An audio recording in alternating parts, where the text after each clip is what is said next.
نبی کی نبوت کو تسلیم کرنا یہ بھی ایمان ہے، اور نبوت کے مقابلے پر کسی نئی نبوت کا انکار کرنا یہ بھی ایمان ہے۔ ایک ہے آخری نبوت کو تسلیم کرنا، یہ کافی نہیں۔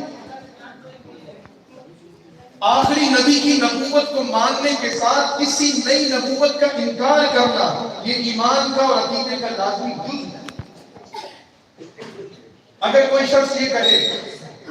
عشاء کی نماز پڑھے